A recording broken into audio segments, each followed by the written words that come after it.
What is going on, everybody? It's Big Bison 420 from the XDA forums, doing a quick review today on the M9 smartphone by Mlais.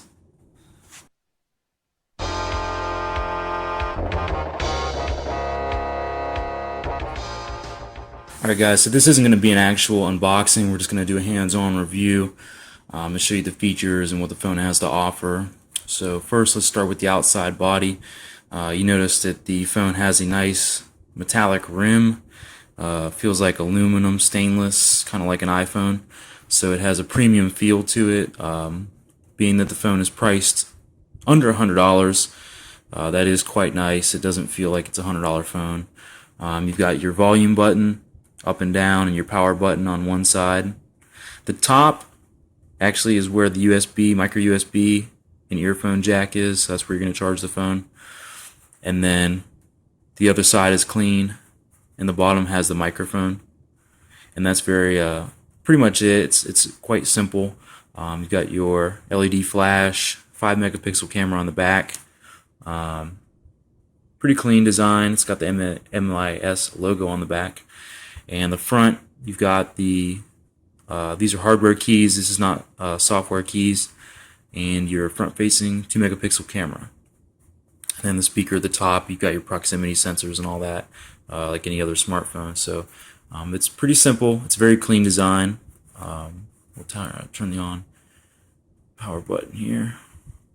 So there's two ways you can turn the screen on, and this is actually pretty nice because most of the high-end devices don't have this, but it does have touch wake, so you can tap the screen twice and it turns right on. So that's pretty cool. We'll open this thing up here. Let me connect to Wi-Fi real quick. Alright, so let's have a look at the home screen. This is the native launcher that the phone comes with. It's kind of like the Google launcher. It's very simple. It's got a few widgets here with the menu button. It's got your analog clock, weather, bookmarks, things like that, the emails, photo galleries, and power controls and a few things like that that come with the phone. Let's see, your app drawer. This is, I went ahead and rooted the phone, so you can root it once you get your hands on it, and install those apps as well.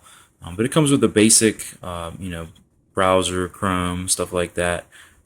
It's got an FM radio, so if you plug your earphones in, they use that as an antenna. So that's pretty cool.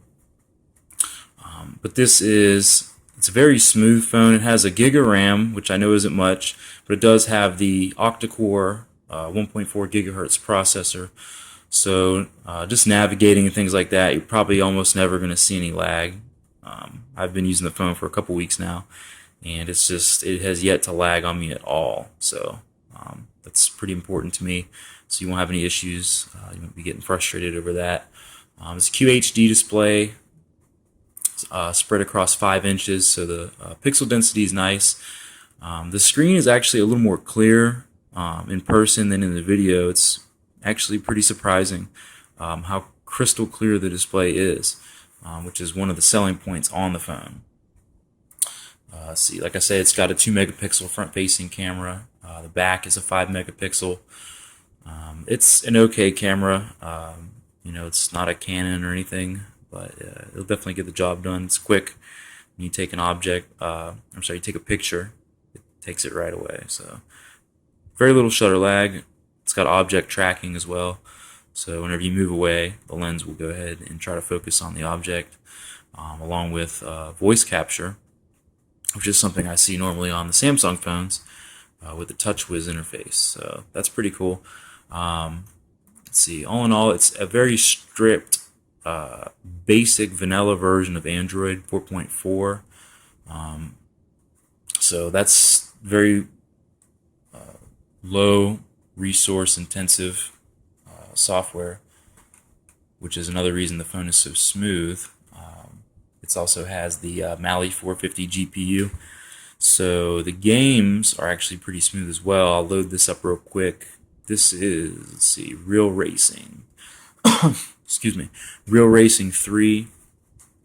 Now this game is actually pretty large. When you go to the Play Store, I think you have to be on Wi-Fi to download this one.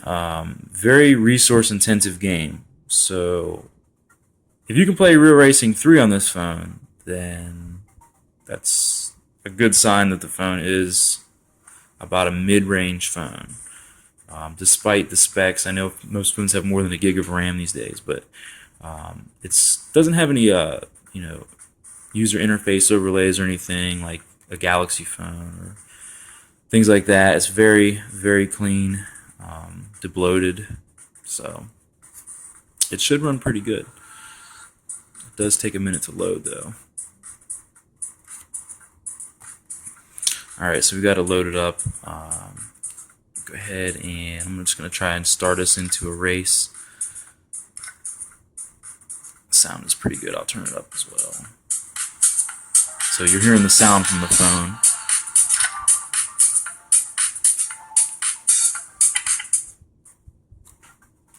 So this is one game that actually uses where you turn the phone and tilt it axis for controls. So you have an idea how that also works. This phone has an accelerometer, gyrometer, proximity sensor on it as well. Just waiting for it to load.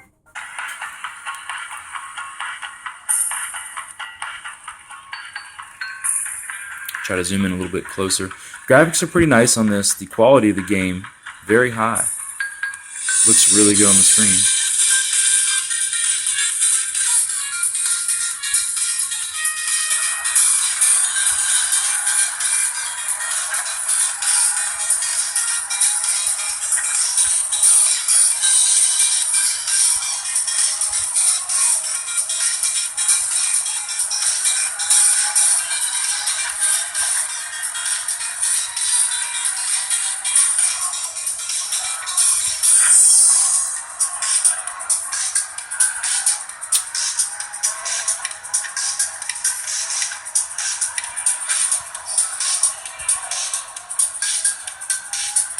So there you go.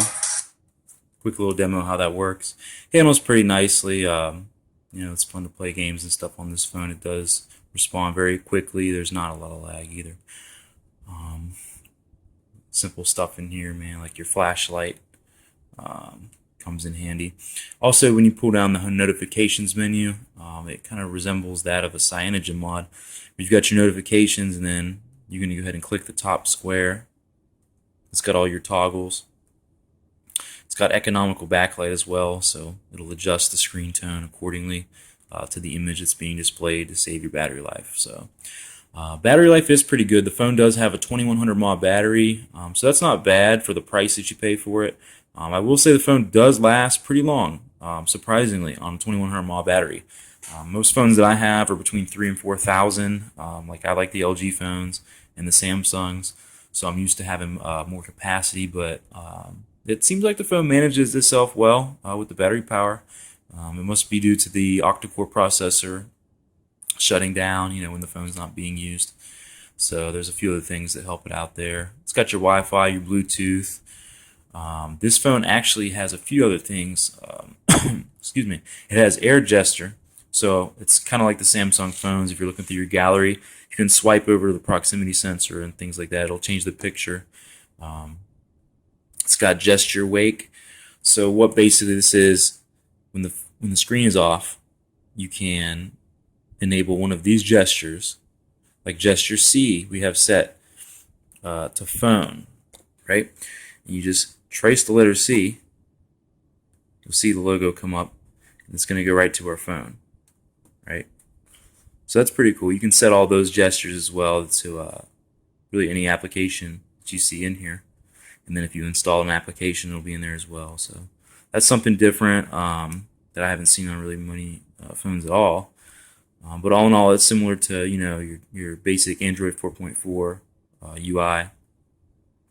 So all in all, I mean, the phone is selling for less than $100. So you're getting an octa-core processor, you're getting the Mlais 450 QHD 5-inch display. I think it's a good price. The performance is going to be like a G4 or the Galaxy S6. It's not packed with RAM.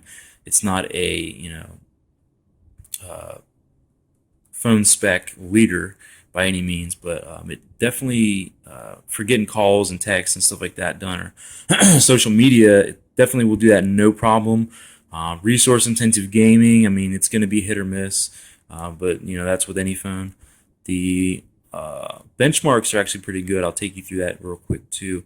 This phone actually benched quite similar to my LG G3 with 3 gigs of RAM. So that's kind of embarrassing on the LG's part.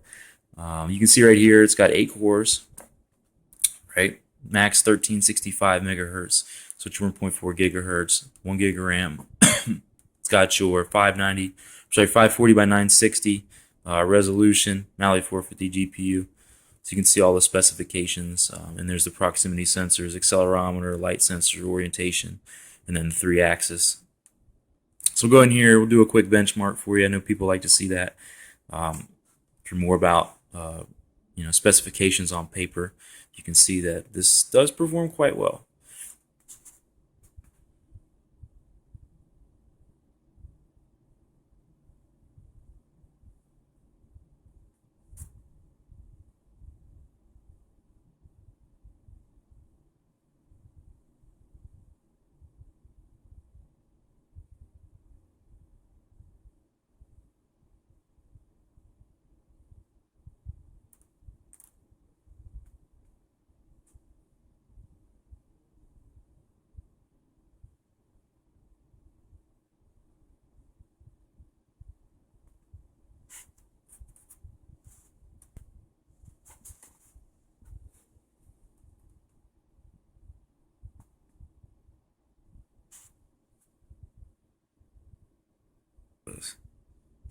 All right, I had a little issue there, but here are the results. You can see the device performed pretty well, 11,412.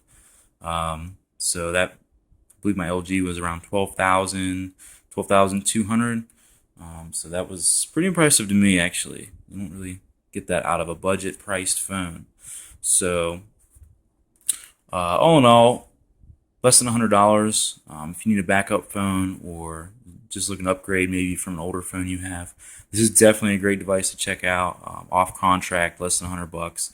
5-inch screen, QHD, Mali 450, octa-core processor, an Android 4.4. I mean, you really can't go wrong with this phone. It's actually very reliable and smooth. So I recommend it if you want to check it out.